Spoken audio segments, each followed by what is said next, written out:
السلام علیکم، مجھے امید ہے کہ آپ لوگ خیریت سے ہوں گے اور اللہ پاک آپ کو ہمیشہ سلامت رکھے۔ دیکھو، میں ابھی پچھلے کئی دنوں سے آپ لوگوں کو جو ہے دینی مسائل کے بارے میں بتا رہا تھا، جیسے کہ نماز کے شرائط، فرائض اور غسل کا طریقہ، اور بھی بہت سارے مسائل ہم نے آپ کو بتایا۔ اب ہم کچھ دن تک جو ہے آپ کو دینی باتیں بھی بتانا چاہتے ہیں، پھر اس کے بعد سے انشاءاللہ تعالی ہم پھر سے جو ہے دینی مسائل بتائیں گے۔ یعنی کہنے کا جو میرا مقصد ہے، جو پوائنٹ ہے، وہ یہ ہے کہ ہم جو ہے کچھ دن تک آپ کو دینی باتیں بھی بتائیں گے اور پھر اس کے کچھ دن کے بعد سے دینی مسائل بھی بتائیں گے، کیونکہ ہمارے لیے دونوں اہم ہے۔ تو ہم جو ہے آج سے جو ہے آپ کو کچھ دینی باتیں بتانا شروع کریں گے، پھر کچھ دن تک اس کو بتائیں گے، پھر تھوڑے دن کے بعد انشاءاللہ تعالی آپ کو دینی مسائل بھی بتائیں گے۔ تو دیکھو، ابھی ہم جو بتانے کے لیے آئے ہیں یہ بھی جو ہے بہت اہم دینی بات ہے، اور اس کو ہمیں سمجھنا چاہیے اور جو ہے اس پر عمل بھی کرنا چاہیے۔ تو پہلی چیز کیا ہے کہ ہمارے نوجوان بھائی اور ہمارے لوگ ایک چیز سے بہت زیادہ دور ہیں، جو کہ ہے نماز۔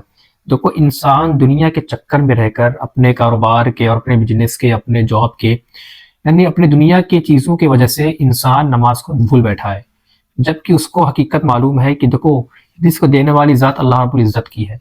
اب انسان جو ہے یہ سوچتا ہے کہ اگر نماز کے لیے ہم ٹائم نکالیں گے یا پھر نماز پڑھنے جائیں گے تو پھر کسٹمر آئے گا، تو پھر مطلب بہت ساری چیز اس کے ذہن میں چیز آ جاتی ہے۔ تو میرے بھائی، نماز کے لیے وقت نکالو، اللہ تعالیٰ آپ کی زندگی سے برے وقتوں کو نکال دے گا۔ پہلی چیز آپ نے ذہن میں یہ بٹھا لو کہ رزق دینے والی ذات اللہ کی ہے۔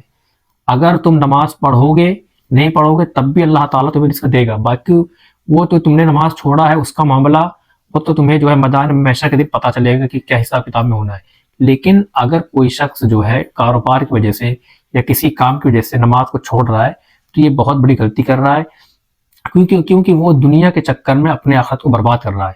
اور جو شخص نماز پڑھتا ہے، نماز کی پابندی کرتا ہے، وہ دنیا میں بھی رہ کر کامیاب ہے اور آخرت میں بھی وہ کامیاب ہوگا انشاءاللہ تعالی۔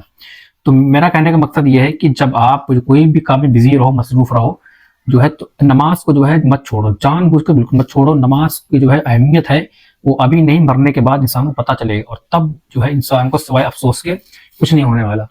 تو وہی انہی میں سے میں کچھ چیزیں آپ کو بتانا چاہتا ہوں کہ جو لوگ بھی نمازی، جو نماز سے غافل ہیں، ان کے لیے کیا کیا مطلب دنیا میں رہ کر ان کے لیے جو ہے 6 عذاب ہے۔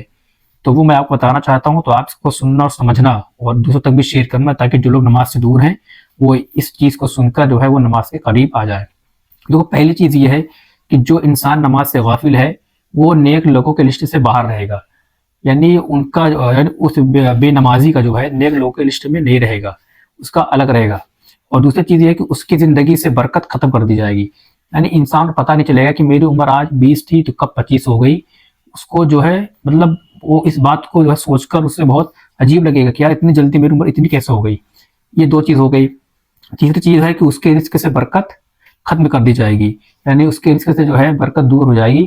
تو ہمیں کیا ہے کہ اس پر غور فکر کرنا ہے کہ اب انسان سوچتا ہے کہ یار اگر ہم جو ہے نماز چھوڑیں گے، اگر ہم کام کو چھوڑ کر جو ہے نماز کے لیے جائیں گے تو پھر ہمارا جو ہے کاروبار میں دقت آ جائے گی۔ نہیں، دیکھو، ویسے بھی اگر تم نماز کو چھوڑ رہے ہو اس کے باوجود بھی تمہارے رزق سے جو ہے برکت دور کر دی جاتی ہے۔ تو اس پر آپ تھوڑا سا غور فکر کرو اور سوچو کہ جو ہے ہم نماز کو چھوڑ رہے ہیں تو کس وجہ سے چھوڑ رہے ہیں۔ تو میرے بھائی، آپ اس پر عمل کرو۔ اور نمبر 4 جو ہے، اس کا کوئی نیک عمل قابل قبول نہیں ہونے والا، اس کا کوئی بھی نیک عمل قبول نہیں کیا جائے گا۔ جس کے وہ لوگ ہوتے ہیں کہ مطلب جیسے اللہ نے کسی کو بہت زیادہ دولت دی ہے، نوازا ہے، اب وہ شخص نماز کو ہمیشہ چھوڑتا ہوا آیا ہے، نماز کو نہیں پڑھا ہے، نماز کو اہمیت نہیں دیا ہے۔ باقی جب کوئی عرس ہوتا ہے یا پھر کوئی جو ہے میلاد شریف ہوتا ہے یا پھر جو بھی مطلب وہ کل ملا کے اگر وہ کوئی لنگر وغیرہ کراتا ہے یا کوئی نیک کام کرتا ہے اسی پیسوں سے، تو وہ عمل، وہ کام اس کا قبول نہیں ہوتا۔ تو دھیان رہے کہ پہلے چیز کیا ہے کہ نماز پڑھو اسی دولت سے جو تم نے کمایا ہے۔ اگر تم نے اس میں سے جو ہے نماز کو نہیں چھوڑا ہے، نماز کی پابندی کی ہے، اب اگر وہ اس رقم سے اگر تم 10 روپے بھی 5 روپے بھی خرچ کرو گے نا تو اللہ تعالیٰ اس کا بدلہ بے حساب دے گا۔ لیکن نماز کو چھوڑ کر تم جو ہے لوگوں کی ہیلپ کر رہے ہو، پیسہ دے رہے ہو، تو یہ سب عمل کوئی کام پر نہیں ہوگا، یاد رکھنا اس بات کو۔ اور نمبر 5 ہے کہ اس کی دعا قبول نہیں ہوتی۔ جو بے نمازی ہوتا ہے اس کی دعا قبول نہیں ہوتی، وہ کتنا بھی کرے، رات دن ایک کر دے، دعا قبول نہیں ہوتی۔ تو یاد رہے، جو لوگ پریشان ہوتے ہیں نا کہ مطلب یار ہمارے زندگی میں جو ہے وہ دقتیں آ رہی ہیں، ہم بیمار ہیں، پریشان ہیں، ہمارے کاروبار میں برکت نہیں ہے، بہت ساری باتیں ہوتی ہیں لوگوں کی۔